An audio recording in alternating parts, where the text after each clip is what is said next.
So welcome to another episode of Reframe and Reenchant. And today I'm here with Monet Goldman, and he has a very interesting thing for us to discuss today: video games. And that's something I have started to become very interested in lately. So I'm very excited to have this conversation with you.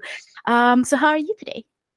I'm doing well, Elizabeth. Thanks for having me. And I love talking about anything related to video gaming, geeky, VR things for therapists to learn, for clients to become more familiar with. I think there's a lot of unknowns that maybe keep professionals and potential clients from using our services. So, want to be sure we can educate as many people as possible. Yeah, that's actually one of my questions. But I want to start at the beginning because otherwise, like my ADHD brain is going to jump into all the interesting shiny things I want to talk to you about. So let's start at the beginning. So what's your origin story as a gamer? How did you get started? Just like Mm. becoming interested in games. Yeah, very young age, probably like 4. My dad is still a gamer, in his 70s, and I think one of the best presents I ever gotten was StarCraft 2, and Oh um, wow. yeah, so he got me into video games, playing StarCraft 1, and just something I grew up with, and everybody I knew did it, and it was just pretty much a given. I grew up in SF Bay Area, Silicon Valley, and so everybody had a game. Is the way, back then you had to go over to a person's house and play the system. There wasn't really an online kind of gaming that Right. there Yeah. is nowadays. Um, and so I actually did take about 3 years off from gaming when I was in grad school and worked my first job because I was so busy. I was still, you know, uh, kind of working other jobs. Do martial arts, still practicing, judo and competing. And so I just didn't have time. But when the pandemic hit and everything shut down, the only thing I kind of found solace in that quieted my mind was video games. And so, thanks to the quarantine phase, it definitely got me back into gaming, helped me actually reconnect with some friends that I haven't been able to spend time with. And now I, game professionally, as in using video games in therapy. So I join in with my clients in the games. I'm not just maybe observing them play, I'm playing with them. That's something that I kind of forget a lot because like my story is very similar to yours where like once you find like a group of people that are interested in the same like things, and then once you meet someone who's not interested in that, it's kind of like surprising. I was like, well, okay, what do you do with your free time then? If you're not Right. like geeking out over the things I geek out that I know everyone else in my life is also like in love with, like what do you do with your time? Like I kind of like forget that not everybody is the same sort of geek or nerd that I am, or like nerds out about the same things. So that's kind of surprising. So what made you decide to start using it in a therapeutic setting? hmm Well, before I used it, I was very much activity based. So I would take kids to rock climb, and we had a rock climbing group where we, were able to overcome anxiety. Right, you put yourself in a stressful situation like rock climbing, and you learn how to overcome that through the support of others. And Hmm. um, you know, lucked out having a local rock climbing gym, Planet Granite, volunteer their time. Um, we also would, during say school breaks like winter break, summer break, uh, take these kids on hikes, and then we'd practice mindfulness and kind of, the integration of all these daily accessible activities into child's kind of mental health plan. So I was always used to incorporating activities that kind of allowed kids to feel, more at ease, more comfortable, but also it's kind of how they learn and practice. I don't think sitting a kid across from you with a worksheet and kind of standardizing these things really works well. And so just my whole life, I've always thought about, how can I make therapy different? And so, with that kind of mindset, I guess hit a wall. Well, I guess you could say I was able to kind of overcome the wall that COVID created. So when COVID came, shut down all the gyms, and I don't think we could even hike back then. Even hiking trails before it was like very one directional. If it was open, like everybody has to go in this one direction. So the only thing I could do was have these like phone call sessions with these like kids, which lasted at most 10 minutes. And, it was pretty sad seeing our relationship, our therapeutic relationship decline. Um, and so I just kind of asked, one of my clients, like, hey, like, is there something you want to do? And she was like, well, we could play Roblox. And I had no idea what Roblox was. I'd never played it. It was just this game I would buy gift cards for to reward kids. And so when we started Roblox, 10-minute sessions lasted an hour, and I had to like end it because I mean, we could have gone for hours, but I just had more people to see. And so during that hour, she would open up more. She'd start being more helpful. These helping behaviors that we're trying to build in kids are being displayed and practiced in these games. So a lot of the goals that parents, schools, professionals are trying to build in kids naturally occur in the video game setting, which is a play setting, and becomes a lot easier when say I as an adult kind of go into their world literally as like a level 1 digital avatar, and they're excited. They're able to teach me how to do things, and it's a big role reversal for the kids, because oftentimes kids in society are always told what to do. They're kind of at the mercy of adults there. But in this rare situation, she's in control. She's got autonomy here, and I think that's always kind of what I shoot for in play therapy of kids. Therapy's kind of that rare space, that rare hour for kids to literally just be themselves and kind of get away from all the control and pressures that adults kind of put on them. So Yeah, I mean that's exactly why I love using just geek culture or elements of geek culture in the therapy session as well. Because I found out that even if I don't do anything, let's say that's considered like geeky or whatever, like just having something on my wall, the kids are like, "Oh, that's so cool!" Like a lot of the first time kids that were very shy or scared of being there, like without their parents, started looking at all the toys, all the things that I had, and they were like, "Oh, I really like your office," and I'm like, "Yes. It's a comfortable place for you to come. It's safe.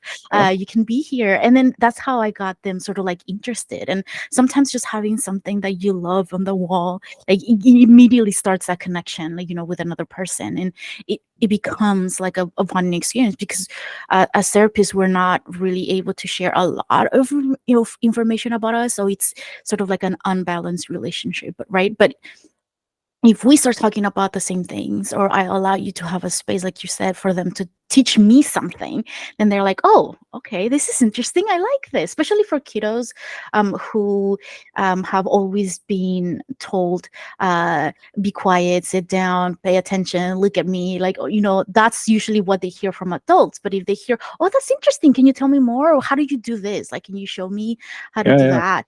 yeah. Yeah, that's part of the reason why I started sort of like playing video games too, because my kiddos would get very, very frustrated because I didn't know how to play like at all, like anything. Mhm. I didn't know how to turn on the consoles. I didn't know how to do anything. And now I'm like, "Oh yeah, no, this is interesting." Like I can see why like people stream like video games for hours and hours, because I just spent hours and hours like trying to do like, play video games and stuff. But one of the things that I sort of remember hearing I heard about it a few years ago. I don't know like when it happened, but there was this huge thing about like video game addiction. Um, how did you like toe the line like with parents, like when you're trying to discuss like, no, this is actually therapy, even though we're playing games, and I'm not like feeding into like the child's addiction, or like we're not really discussing that in therapy. Like, how do you go Mhm. about that? It was definitely an obstacle when I was starting out, because that's kind of what people think initially is, oh, you're going to help my kid like not play games anymore. He's just going to like study and go to bed and wake up and he's going to do the chores. It's like, I mean, I wish I had that power, but I think I was fortunate having a Like, father who was, adults yeah, sometimes want kiddos to like be what even an adult isn't able to do, you know? yeah, Like, yeah. and I'm It's, like, I how do you mean, expect a child to be able to do that? yeah, it's very tough being a parent. I mean, I do empathize because it's, um, you and of course the last, you just wish things could be streamlined or routine, but of course, parenting is a routine, and accidents happen. So, um, I would say I kind of lucked out having a dad who was a gamer. So I guess internally, I never really, thought of myself as addicted to games. If I got my schoolwork done, or I was for me, I was a student athlete, and so I was very motivated because I kind of knew, like, hey, if I don't get my things done, then I'm going to get in trouble, or I'm going to lose my privileges, or I'm going to lose the things important to me.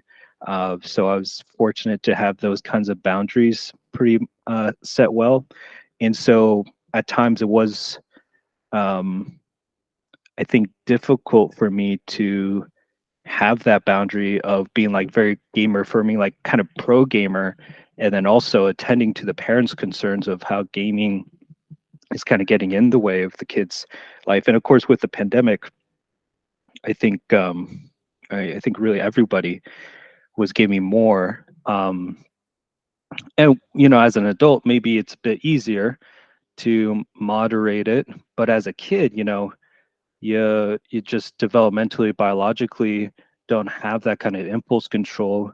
Of course, for me, I try and assess, um, what is the root cause driving this excessive video game use that's, I guess people would define as an addiction, where it's getting in the way of personal health, school, work success, relationships, which totally possible. So it might be undiagnosed ADHD, maybe anxiety, right? OCD. I mean, I I definitely found relief from my own stresses and worries when COVID hit in gaming, which is why Mhm. I did it. But of course, it served a function. So it can, gaming can be helpful.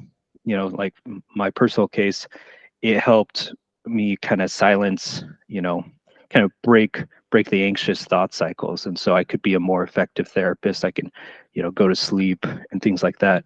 Um, so really, you just want to ask, hey, is there a healthy level, unhealthy level? Definitely a trap where kids come home after school and want to relax. They game, they get on Discord, they chat, and then it's bam, 11 o'clock. They thought they could get their work done. They can't. Procrastinate. Grades start falling, and that's kind of the conflict cycle. Parents get on them, uh, and then they, sometimes end up in my therapy office virtually. Yeah. Yeah, I think there was also like before I started just even learning anything about video games and how they're used as a therapeutic tool. I was like, I didn't really quite understand. So I had to remind myself. I had two siblings, and one of them loves video games. So he was gaming all the time. And I was like, okay, why don't you just, do you get tired of that? Like, that you're doing it too much.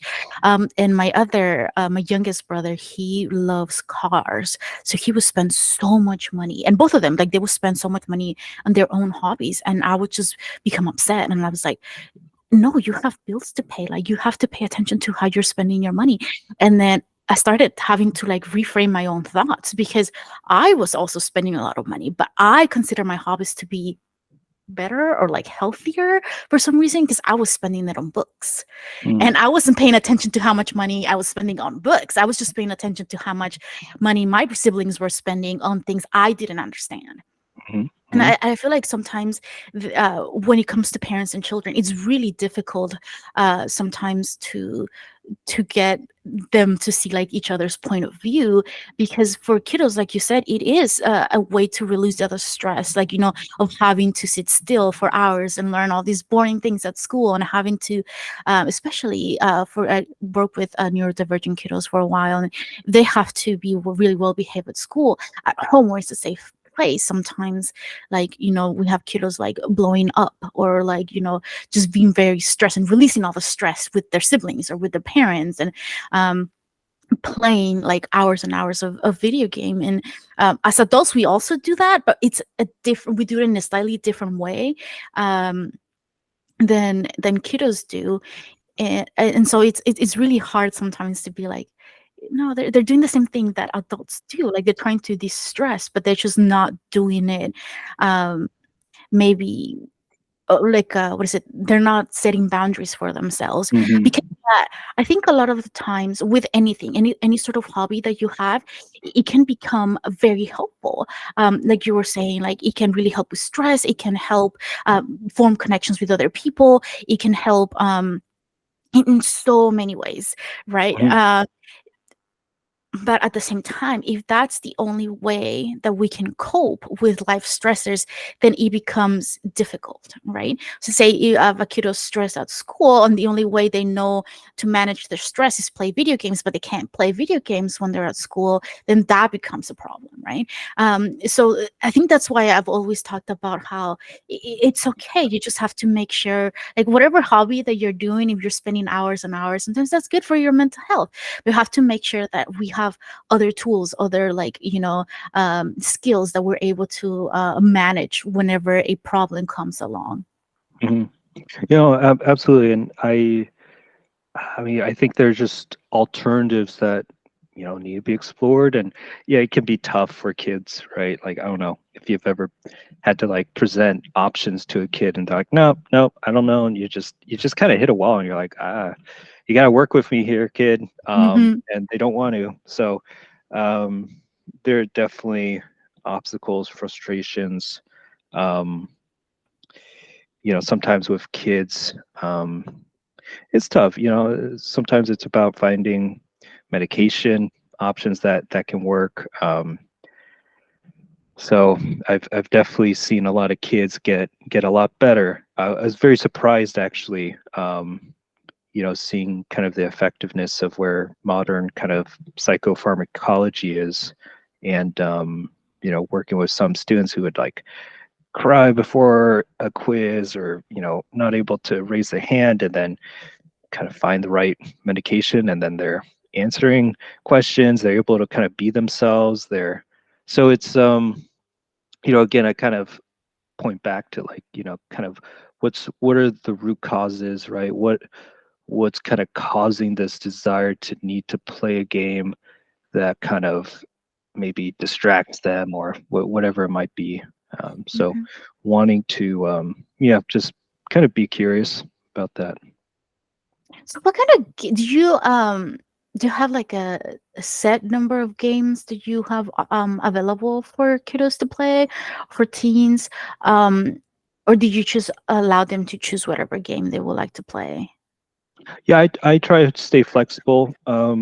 I'm pretty good at any and all games, so, and also, set my ego aside. So, I'm happy to be a beginner and be taught how to play. I think the hardest part was maybe VR, and learning maybe those physical mechanics of, climbing, and um, that was definitely hard, but willing to learn. So, answer your question, all games, every game, as long as I can get in there, you know, want to put in the time outside of the session too to get better. That that's one thing that I realized that I guess I didn't fully understand until I started playing, because that's not something I spoke to my siblings about. Like sometimes they would tell me about like the storyline of a video game they were playing, or how cool something was, and I would listen like, yeah, that's interesting. But it didn't really like fully click until I started playing. But I didn't realize that there is sort of like the skills that you develop playing other games do transition to like when you're playing a new game. Because there was things like I didn't know how to like angle like the view or like the camera of the video game. Like that would give me motion sickness. I Mhm. couldn't play that. I couldn't do it because always the camera will go like really high up, or I will move it really fast, or I didn't know what I was doing, and then I started playing like without having any enemies. Or anything, just kind of like slowly getting used to it. And my brother, like, even though he never played that video game, he was completely used to it. Like he knew all the like the basics of it. And I'm like, oh, I didn't learn the basics because I never really played video games, and now as an adult I'm learning them. So it's sort of like a slow progress, but um it's very, very, very interesting. So you did bring up VR, which is one of the things that I really wanted to talk about. So how does that work? Do you is that still I'm just like babbling on. Okay, so I think you mentioned before that right now, are you 100% virtual Yep. with sessions? So how does VR work? Like, do they also have to have their own set as well? Uh, yeah, yeah. I mean, it would be helpful. There's some programs that can be used through PC, desktop, um, so some kind of web-based platforms as well. So there are definitely a few ways around that. But I think it is a unique, I think, stage in terms of VR where it's just become more accessible. The graphics, the software is better. Um, More people are kind of comfortable with it. Because I know VR and therapy has been around for decades. It's something I remember watching YouTube videos on it when I was an undergrad. Over 10 years ago. Um, so I think the VA has funded VR kind of therapies worlds for veterans to go into and interact with others. I think the official term is avatar therapy too. Oh, okay. Second Life was a big one a few decades ago. Um, and so, it's definitely been around. I think maybe for the consumer, more popularized for sure by say Meta and Apple coming with their own VR, Steam, which is known in the PC kind of community, also coming out with a Valve Index, their own VR. I think Sony has a VR too. A lot of companies are doing VR, and then there's the healthcare sector where they have VR headsets for say seniors and elders to who are immobilized or depressed or due to aging aren't able to really leave a center, but they're able to go and maybe visit Paris for the first time virtually, at least. um, so yeah. Okay, this is really interesting because I think it was like a couple of years ago that I came across an article of saying that there were some places or some organizations that were using VR for anxiety and PTSD, but that's all I knew about it. Like I thought it was just like this, I think it was like in Seattle or somewhere that they were using that. And I was like, oh, hey, that's really cool. But I never like thought that it was being used like so often or like so early on, like 10 years ago, like you mentioned. Okay, so I just realized that we're just kind of like geeking out about this, but then there might be people who don't really know what VR is. Can you explain like how like that system works or how you integrate it into therapy? Yeah, so I think the earlier, video examples you still find on YouTube.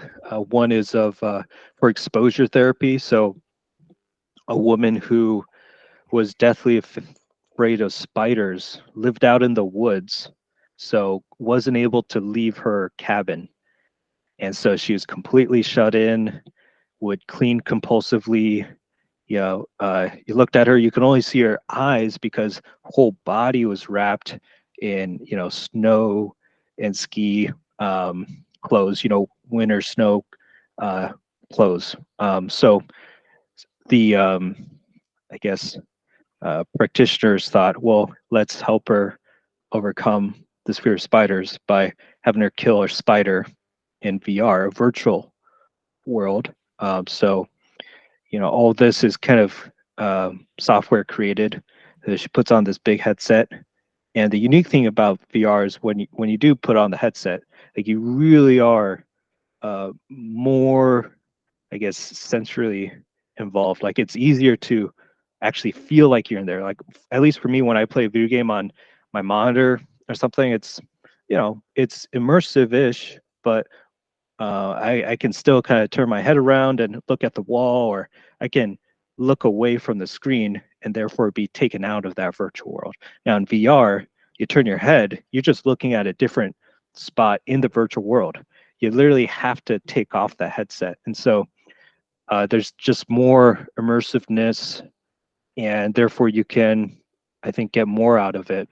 And so that's kind of what happened with this woman who was deathly afraid of spiders. She could slowly and surely kill that spider and overcome that fear. I can sort of like attest to how that can work, because I hate spiders so much. And I started playing Lego Fortnite, and there's a bunch of like weird little spiders. And at first, I was really afraid because I didn't have the tools, and my anxiety was just all over the place. I would just panic, and then eventually, I learned to start killing them. I'm now like, I'm coming for you. Like I'm not afraid. Like I'm not as afraid of seeing them anymore. So that works great. But yeah, so one of my things I mentioned that I didn't know how to play video games really well. So I got motion sickness, and I tried once like a VR headset, and you're correct, like I can I second everything you just said, because it, like, you're immersed, and it doesn't like change your balance or anything, because you are like living in that place. That's all you hear, that's all you see, and it becomes like completely different. I was afraid that I was also going to get motion sickness, and that I was going to be like, because you've seen videos of people like fighting and like hitting things, like accidentally, and I thought I was gonna be like that awkward super person doing that, but it was fantastic. It's a great experience, and something I highly, highly recommend, and something I would love to use in the future, or at least have in my office, in my future office. So yeah, it is. It is more kind of like, I guess, a level up from video games in a way, because it's more immersive, like you said. Yeah, I've had some friends who, even trying to FaceTime call their, grandparents who might have, say, dementia, or, they have a hard time focusing on the call, but somehow when they put on the VR headset and have that call, their grandma is like very attuned, able to focus. So it's pretty unique. There's a lot we're still able to learn and adapt. I think the research and science backs it up. It's really now about, say, clinician comfort, right? Like, hey, how can I be comfortable enough to do this with a client? Because I don't want to mess up. And so I think there's a lot of training that kind of needs to be done before maybe clinicians feel confident enough to do it. That's one of the things that I recently graduated, so now I'm sort of like out in the real world, you would say, and that's one of the things I think about quite often is, as a clinician, you have to know so much. As you were saying earlier, there's so many things that we need to take into account just when thinking about like providing a diagnosis for someone or looking into how we can help someone. Whether it would be like sort of like the root of the problem, how it's affected by the family, by the community that the person lives in, and there's so much that we need to be aware of. Like we need to be aware of, or like be up to date somewhat on what's happening in the news, because that might affect our clients as well. And if you have your own sort of like practice, then you have to learn how to run a business. You have to learn how to market. You have to learn so many other things that you do not learn in school. And it just takes so much of your time. And I feel like sometimes, again, I'm relatively new to the field. So, but from my point of view, it seems like even though the science is catching up with like the technology, sometimes as clinicians, we don't have there's a long time, like gap before Mhm. we start implementing some of these things, or it Mhm. becomes accepted into sort of like the professional community. Right, right. Yeah, absolutely. I think that's kind of the way with, say, science research, right? It's like breakthroughs happen in the lab, and maybe you don't see it in your day-to-day society decades later. But I do feel like we are kind of at that point where it is now becoming more acceptable. And so for me, that's the exciting part. And of course, my own obstacle is, I think, just fitting in that time to do it, because I'm, like you said, um, when you run a business, it's a lot of things. And it definitely helps if you have startup funding, just to hire other people to do all these other things like Mm. bill and market, and then you might have that time to, say, build these more clinical areas. I mean, that's kind of the benefit of, hopefully, when you find the right company, maybe, where you can do that.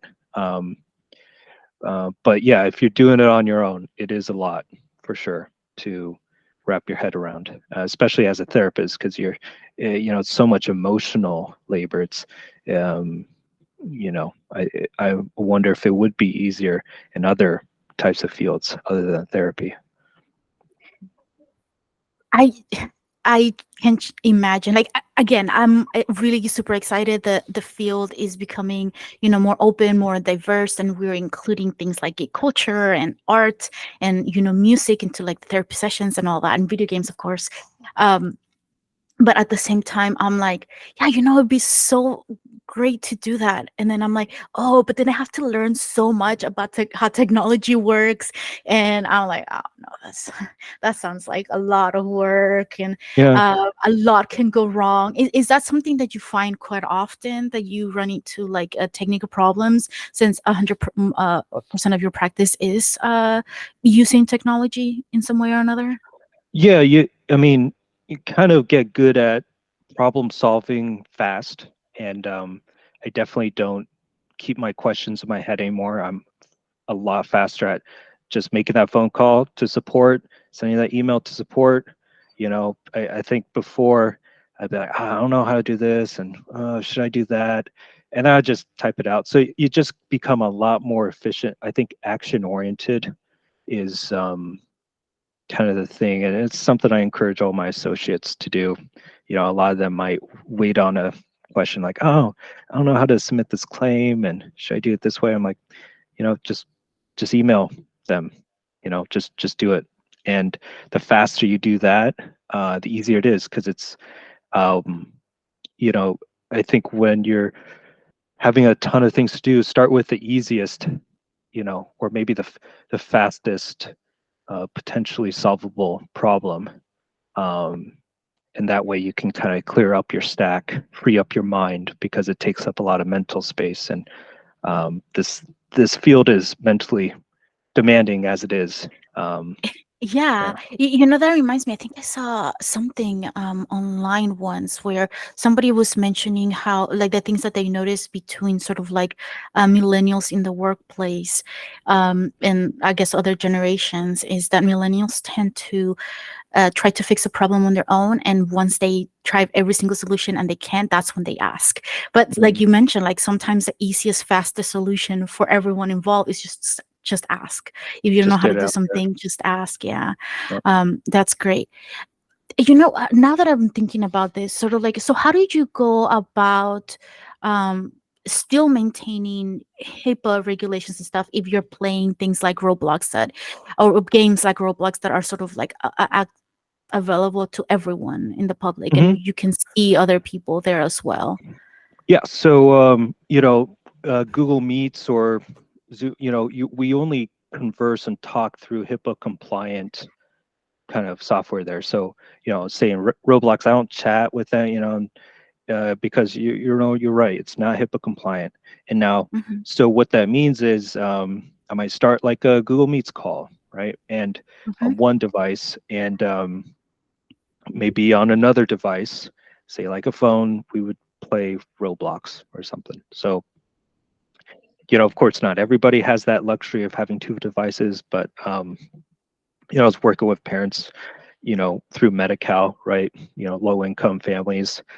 They were able to make it work when maybe kid would have their tablet and then they're, you know, talk to me through the laptop or the smartphone of their parent. Um, Mhm. and so, you know, you kind of keep that separation. But, you know, as long as you don't, you know, you just kind of tell the kid, like, hey, don't make your username your full name, and like, don't uh, do simple things like that. Don't, you know, if you see a friend or something like that, you know, don't play with them.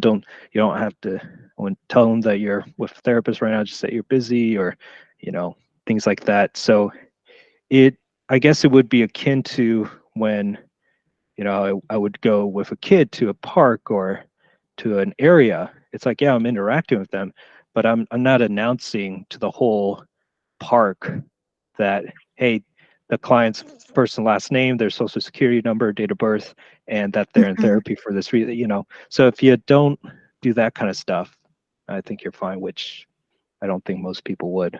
Yeah.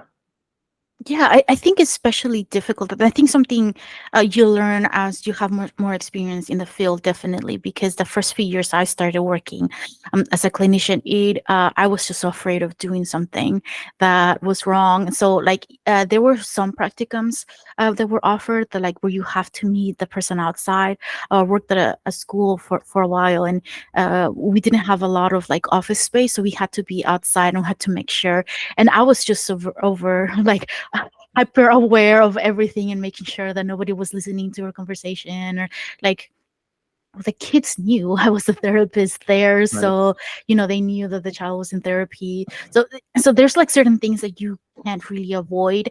Hmm. um but there definitely, I think, maybe it's just my own bias talking, but there definitely needs to be a slight change in some of the things that we are teaching the newer clinicians, or the clinicians that are in school now, in order to feel more comfortable doing things like this, because a lot of the times that's just real life. You're never going to have like um, the perfect clinical space for you to be able Mm, to do yeah, something, or you know part of especially our community based. job.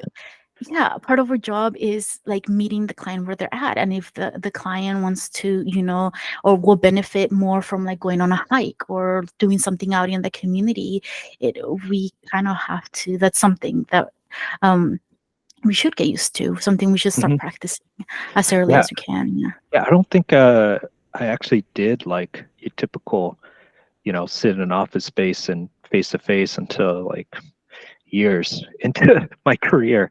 You know, it's definitely like drive over there or like, hey, pull them out of their pod. You know, I worked at juvenile hall sites, and Hmm. yeah, it's pretty wild what kind of is presented to you in school and shoot, even in the media, um, what therapy is supposed to look like, and then you get out there, it's very different. Yeah.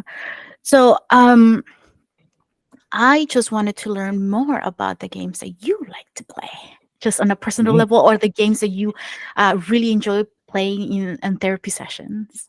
Yeah, yeah. I guess personally, it's it does waver. I think with all the Black Friday deals, holiday sales, I got a lot of great games on deal. And there's, I think, definitely maybe say, if I want to get into a story, to a character, I just kind of want to live a different type of life. Definitely games for that. When it's games for with friends, you know, team-based, co-op based, competitive ones. So, you know, I do like shooters. I like puzzles. I've been doing Baldur's Gate 3, Destiny 2.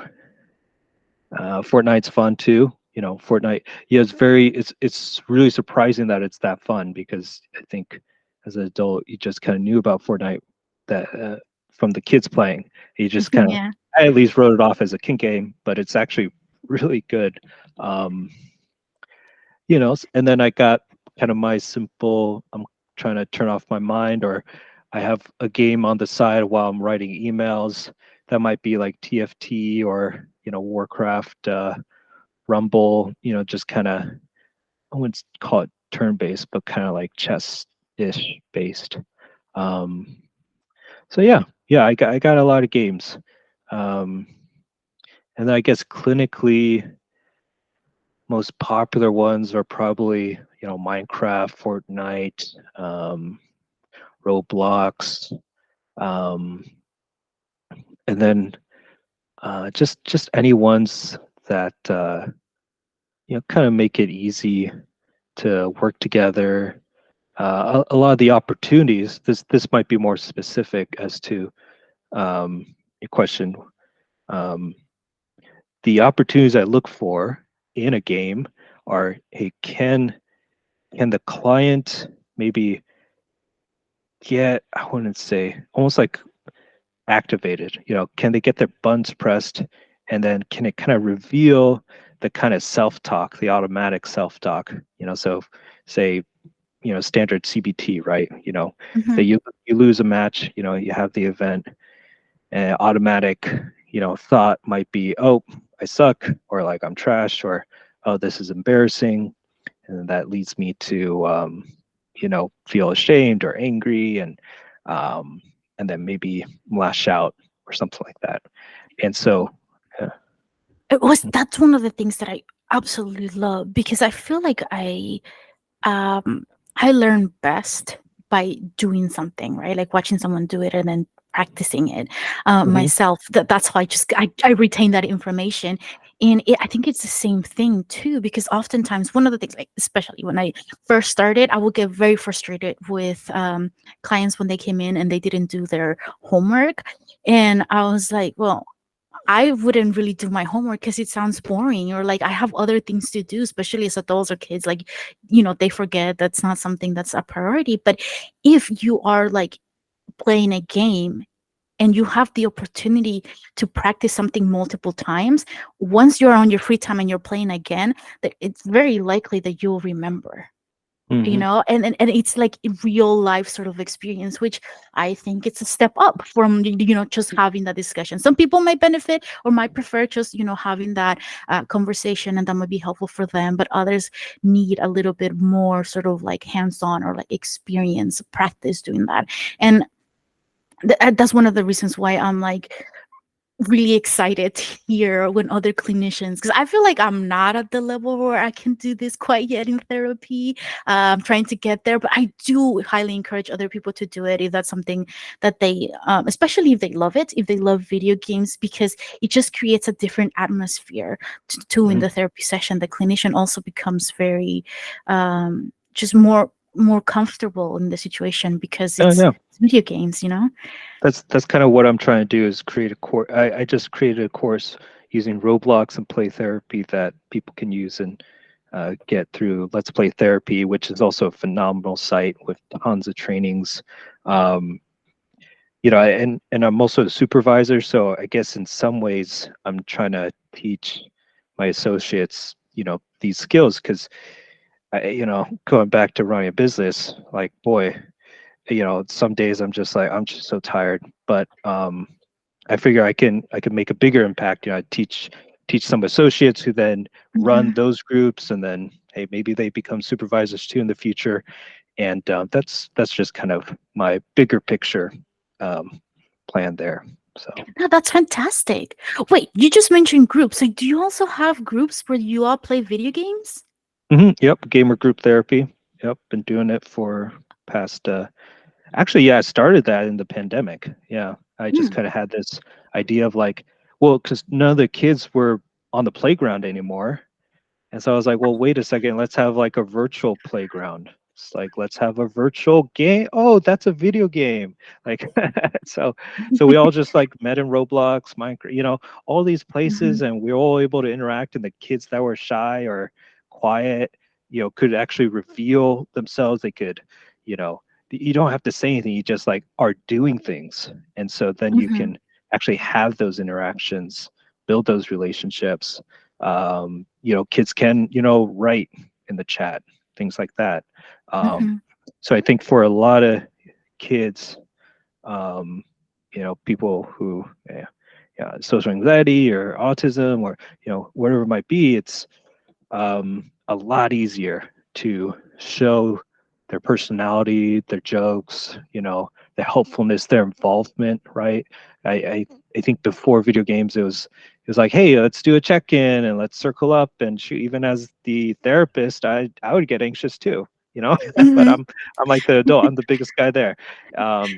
So I definitely empathize. I'm in a lot of ways prefer the kind of virtual way of communicating. And so I definitely, want to provide that kind of service, that opportunity for our clients. Yeah. Again, I love it. I love the work that you're doing because it really is meeting the client where they're at. You're Mhm. providing so many more opportunities for them to become like slowly become comfortable with who they are, and it's all very fun, not only for them but also for us. Because, like you said, like this work can be very emotionally draining, and playing video games can kind of like offset that a little bit. I hope. Oh, oh yeah. Yeah. There's some sessions where, I just have them game as they talk, or, I let them have the camera off too. Sometimes it's easier for them. Um, Mhm. yeah, just want to make the setting, comfortable. Yeah, that's fantastic. Um, so I didn't want to let you go before I asked you if there are. You mentioned that you have a course that you did through Let's Play for how to use Minecraft.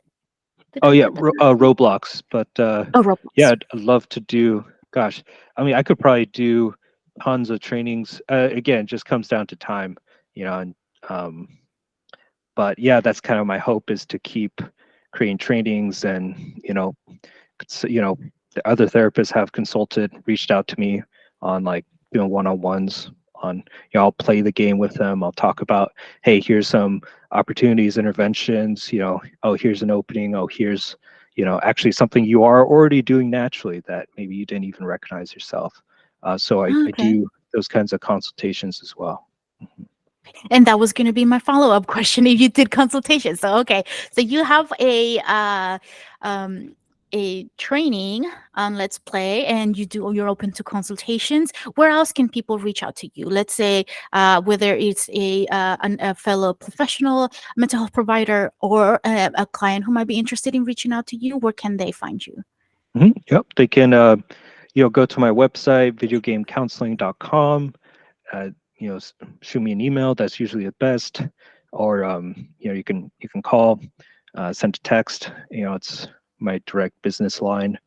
And I also have another kind of therapy website built, Channeling Growth Therapy, so channelinggrowth.com.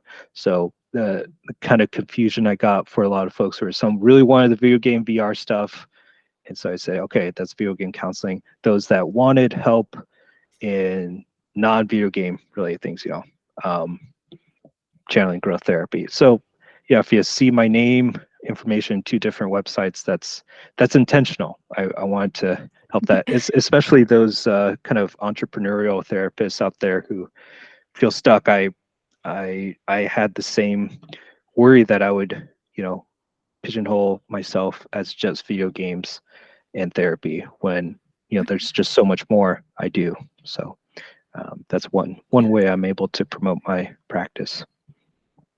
That's great.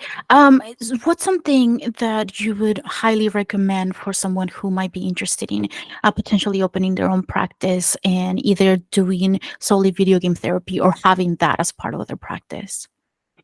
Yeah, I would definitely recommend starting at Let's Play Therapy.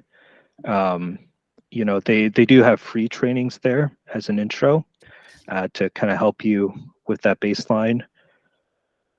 And join the Facebook group.